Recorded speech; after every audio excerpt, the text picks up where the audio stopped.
Não, eu posso abrir aqui. Deixa eu entrar em outro mérito. Abre aí, deixa eu dar uma olhada. Deixa eu ver. Eu queria entrar em outro mérito. Eu queria entrar no seguinte mérito. Eu fiz a crítica sobre a lei natural. Você não conhece, tudo bem. Não conheço. Mas eu tenho mais duas críticas a fazer ao MBL. Boa. Porque são críticas que são, para mim, muito confusas. E eu pretendia fazer para você. E aí, não...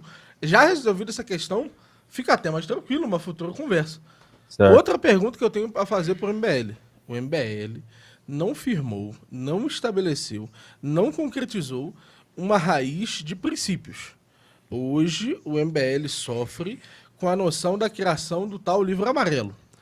Na medida dessa criação, exige-se uma postura. Se eu defino que os meus ideais são X, eu preciso julgar o passado à luz dos meus ideais X. Isso significa que o MBL estará disposto a olhar suas decisões anteriores e dizer que errou ou acertou nelas em virtude dele, e poderá ser julgado em virtude do que está ali, porque, se for o caso, é um documento público de importância, que é efetivamente aonde poderia se estabelecer uma contradição. Agora, se é o que está se desenhando, inclusive, esse for apenas um documento de estabelecimento de uma linha política, então, para mim, a única coisa que se estabelece é oportunismo. Na medida em que, falta um projeto para o país, vamos propor qual é o nosso. Mas isso não é o suficiente, nem poderia ser, para determinar e compor um movimento político, que precisa ter objetivos, precisa ter metas, precisa ter meios, inclusive, de determinar métricas para definir se você foi efetivo, eficaz, eficiente, e por aí vai. Eu concordo 100% com o que você falou. Essa crítica é válida e eu concordo com ela. Ok. A terceira crítica. Ao interagir com todas as formas com as quais eu interagi com o MBL, eu sinto que não há uma linha contínua, direta e imediata entre os seus membros. Não. Há, em qualquer grupo político com o qual nós interagimos, qualquer grupo político, há aquilo que se pode esperar dele. Não no sentido de quais são suas teses teóricas, mas no sentido que você agir de determinada forma, você vai ter determinada reação. Isso, eu sei como vão reagir cada um dos grupos políticos. No bolsonarismo, eu sei como vai reagir o grupo lá do Kim Paim, eu sei como vai reagir o grupo do Facuri, eu sei como vai reagir os grupos mais nacionalistas diretamente. Eu entendo o modus operandi deles e digo, é isso. O MBL, e um dos motivos de eu ter assistido tanto o MBL, e isso me incomoda profundamente, eu não sei o que esperar de hoje para amanhã. Eu não sei e não consigo delimitar uma estratégia, um objetivo, qualquer coisa para além da oportunidade política mais imediata e mais momentânea. Falta, para mim, enquanto intelectual, a capacidade de dar uma unidade política e dizer, não, esses caras são aliados, esses caras são inimigos, esses caras são isso, esses caras são aquilo. Por não conseguir fazer isso, a minha sensação é, amanhã o MBL pode me ajudar em tudo que eu precisar. Amanhã o MBL pode ser a favor da minha prisão. E, para eles, não haveria contradição entre si. Porque não há linha esperada. Mas essa linha esperada também não existe em nenhuma parte da dita direita no Brasil, no lado da direita. Por isso que é tão difícil de prever também qual o comportamento. Vou dar exemplo prático, né? O MBL é a favor, por exemplo, do voto impresso? Era. No momento político, por exemplo, ali que o Bolsonaro estava colocando voto impresso, estava sendo usado, essa pauta, politicamente para pregar um golpe de Estado. O MBL vai ser a favor? Pelo princípio, ele era a favor. Mas você tem que ver o cenário, tem que ver o cenário político. Logo, o MBL fica contra, porque estava sendo usado para dar um golpe de Estado. Há uma contradição aí? Há uma contradição entre os princípios e o que você vai fazer na prática, que poderia ser falado, como você colocou. Então você acabou de definir que o MBL é invado de contradições, porque com esse, eu tenho vários exemplos desses. Mas a contradição... Vocês se colocaram várias vezes de forma diferente em relação a fake news, em relação ao Sérgio Moro. São exemplos de situações em que O mesmo movimento teve opiniões de um lado e teve opiniões de outro. Mas as Inclusive, movimentações o Moro- políticas são dinâmicas, Miorim. As coisas Mas acontecem e vão mudando com o tempo. Mas o problema é que o princípio ele fixa, impede. Mas você O não pode princípio ser tem tão... esse caráter fechado mesmo. Ele Ó, bate mesmo em você. então, eu vou te explicar. A princípio, o MBL era a favor de uma... Ó, agora, exemplo exatamente Sérgio o que eu Moro. acabei de falar. Me explica como funciona com o Sérgio Moro. Hum. Como que... Faz essa análise com o Sérgio Moro, que é algo que eu presenciei o MBL trocar de opinião 4 vezes em 2 anos. Certo. Como é que funcionou isso? Ah, eu achei que você ia complementar. Não, se você quiser, eu cito os casos.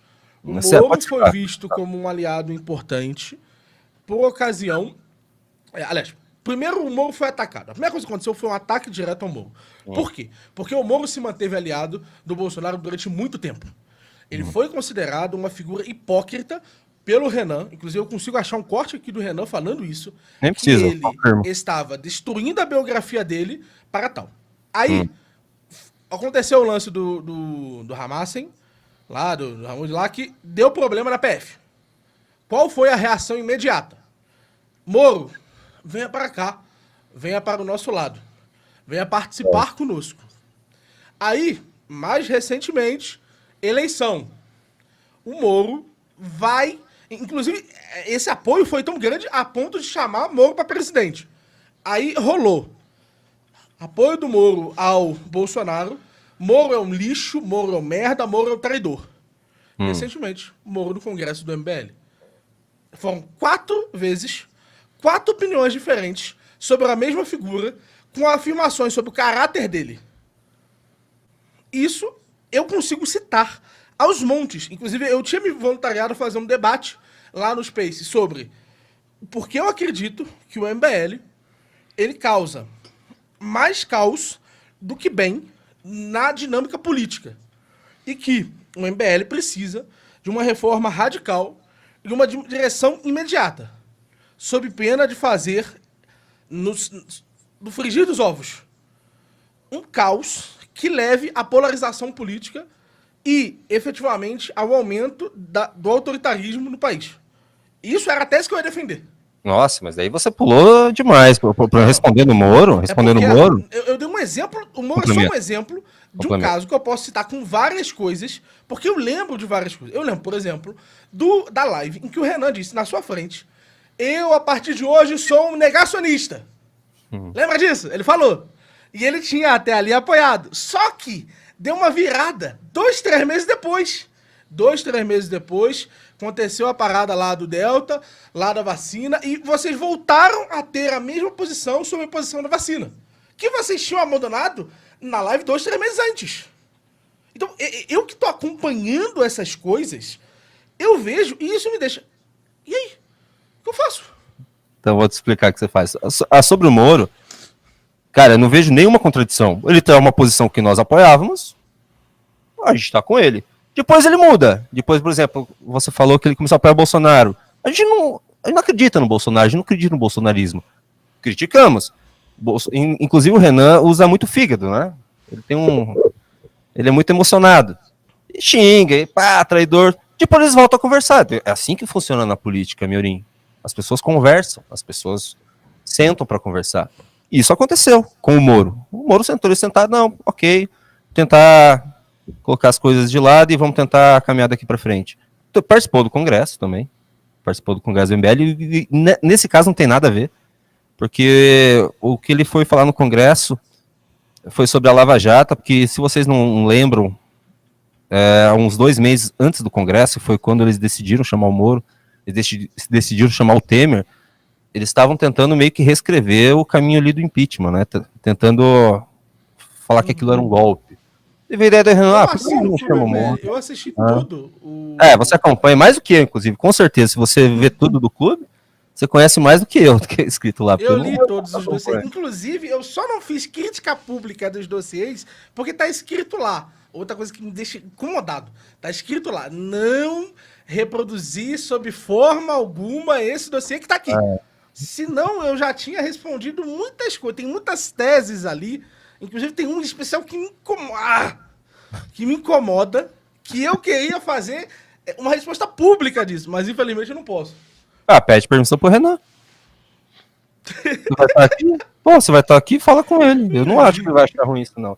E outra, sobre o Renan falando sobre... O que você tinha falado? Alguma coisa... Ah, virei negacionista. Pô, você tem que... O Renan se animando e falando demais numa live, ele faz isso sempre. Se for pegar, transformar isso em contradições numa posição institucional do MBL, pô, tá ferrado, cara. Que um dia ele tá amando uma coisa, no outro dia tá odiando. Então, mas Depende do que vai acontecer. Por exemplo, quando, se eu não me engano, eu acho que eu lembro quando você falou isso, sobre que falou que é negacionista, é quando estavam falando da máscara, né? Isso, Se eu não me engano. isso foi isso mesmo. Ele tem raiva, ele tem. E ali raiva ele do falou pessoal várias vezes pandemínio. que não estava bacana isso que eles estavam fazendo e não estava bacana a quantidade de reações institucionais que eles estavam tentando fazer para isso. Mas tá em certo. específico, ambiente, por aí vai. Mas a questão não é se tá certo ou não tá. Eu, por exemplo, eu achei muito legal e elogiei essa postura. Opa, calma aí, o MBL parece ter acordado por esse fato. 2 meses depois, alguém me manda um print dizendo, opa, Miorim, o MBL voltou a isso. Miorim, o debate sobre vacina e sobre máscaras foi completamente interditado no Brasil, cara. Era de um lado os pandemínios querendo fechar tudo e do outro lado o Bolsonaro querendo enfiar, sei lá, cloroquina e ozônio no cu dos outros, velho. E eu me pronunciei sobre isso? Não. Eu não falei nada sobre eficiência. Eu falei, no máximo, ó, eu acho que obrigar as pessoas a fazer isso legalmente não é bacana. Só. Foi a única coisa que eu falei. Nós evitamos esse assunto o máximo possível. O máximo. Mas daí quando você pega esse ponto, o Renan falou isso numa live, na outra falou outra, e falar que a gente tá caminhando para um negócio autoritário no Brasil, pô, é um essas contradições fortalecem a noção de que os grupos que ficam depois das posições, esses grupos são os que apanham. E vocês estão dispostos a repensar a opinião de vocês mediante a avaliação pública. E isso faz com que vocês sejam aliados muito difíceis de manter para qualquer coisa.